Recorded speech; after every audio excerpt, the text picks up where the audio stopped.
Welcome to the Weekly Good on OnlyGood TV, your all-new streaming channel on YouTube to watch the best feel-good videos anywhere.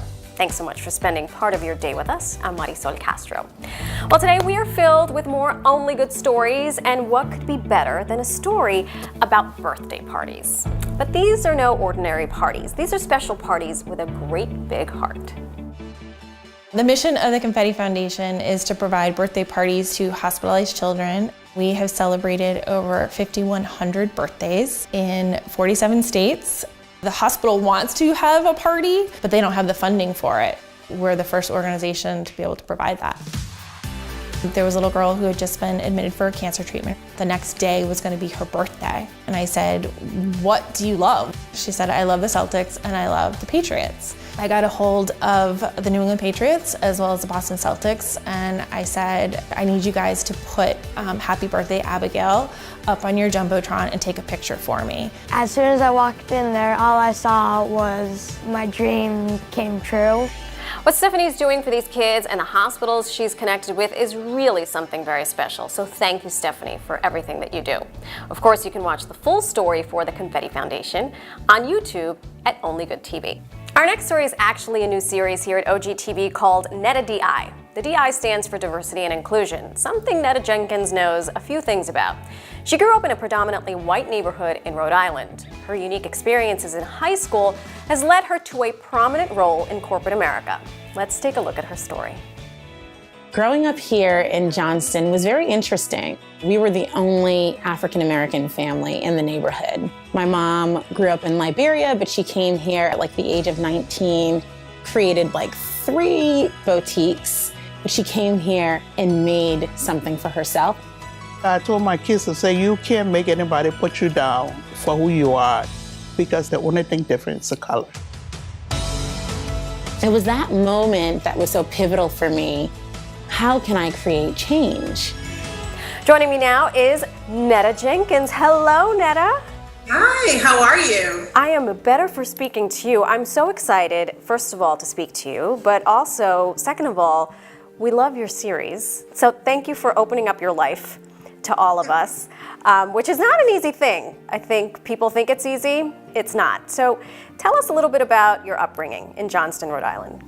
I grew up in Johnston, Rhode Island, and from a very young age, we experienced extreme racism.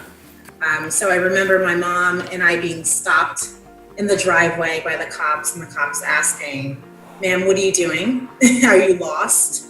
And my mom saying, "No, I'm on my land, I'm in my driveway," to a Caucasian woman spitting in my mother's face. I was about 8 years old, and saying, "Blacks don't belong in my neighborhood." And then fast forwarding to middle school and high school, and hearing all of these terrible racial slurs from students. And, you know, my mom and I just talk about this all the time, and she's like, it's the parents. It's about your environment and your upbringing. And Netta, I'm not trying to age you, but what decade are we talking about? Yeah, well, I don't mind telling my age. I'm 31 years. Actually, I'm 32 now. So this was the 80s, the 90s. It was 80s. So not very long ago. Yeah. You mentioned your mom. I know she was a very instrumental person in your life, and we have that in common. My mother, Miriam, we too faced episodes of racism when I was growing up. But I want to hear about the influence your mom has had on you and your relationship together. Yeah, my mother has so much strength. She exudes so much power.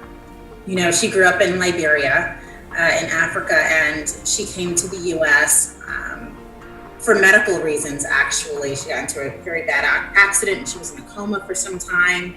And so, you know, they flew her to the U.S., but she came here, she really didn't have much. And she made something for herself, and she actually owned 3 businesses, 3 clothing boutiques. And my father was a police officer, so my family did very, very well. They were all about making sure that they were getting the education and inspiring us to do the same. Education was definitely key. That is a common thread, I think, for a lot of women, especially women of color.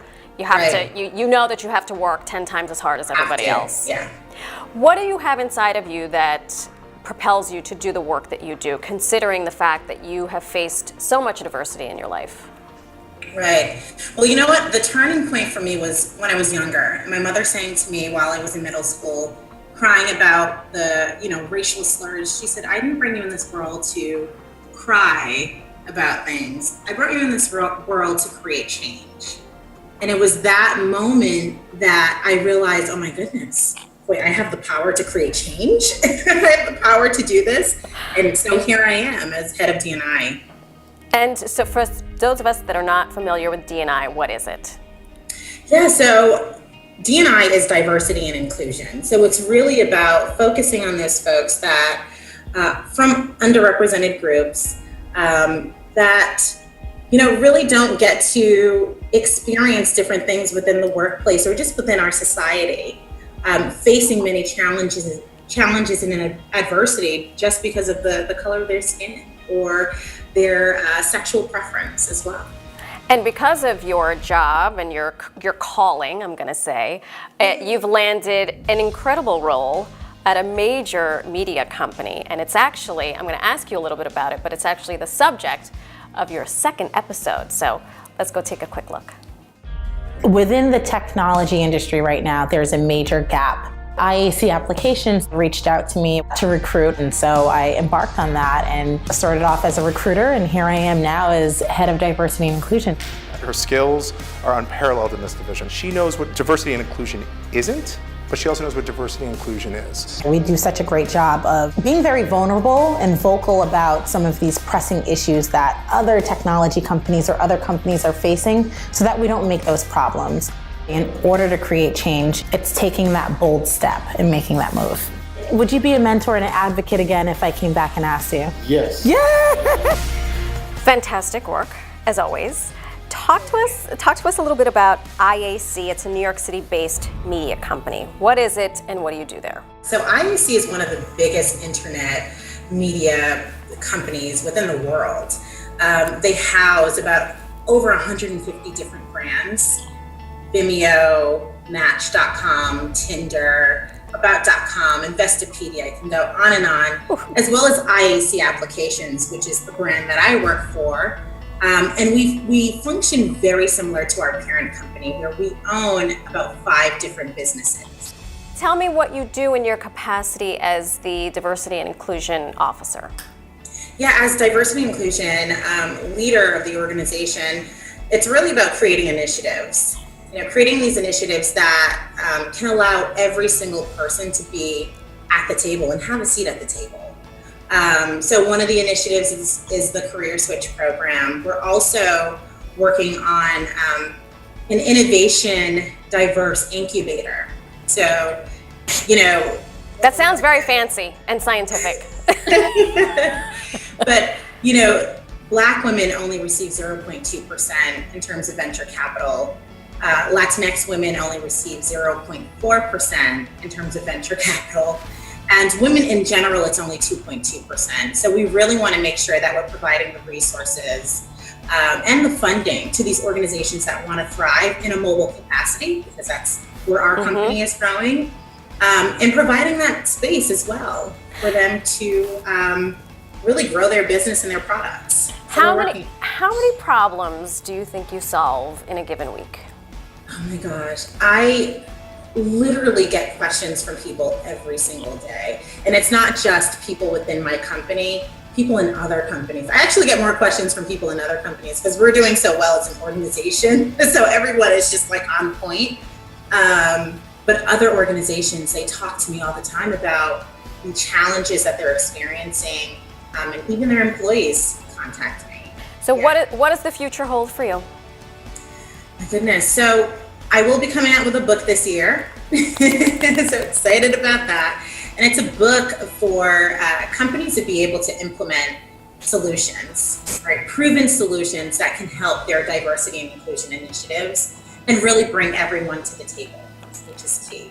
And so now that you have this fancy schmancy job, and your mother said she did not bring you into this world for tears, but she brought you into this world so that you can instill change. What does she say to you now? She's like, go girl. Go girl. And And I'm like, yes, yes, and yes.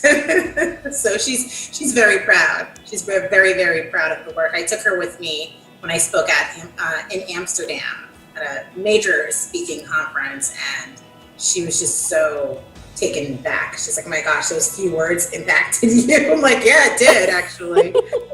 Well, I think it's safe to say we are all very proud of you, and we can't wait to see what the future holds and the future of your series. Thank you so much. I appreciate it. Netta, thank you so much for the important work that you do, and congrats on becoming such an impressive female executive, a role model for all of us. And make sure you check out both of the newest episodes of Netta DI on YouTube. Well, that's our show for today. I'm Marysol Castro, reminding you to be positive, be kind to one another. Maybe even do something good for a stranger. And then come back next week. We're sure to have more great stories for you right here from our own YouTube channel, OnlyGood TV. Because remember, at OGTV, it's only good.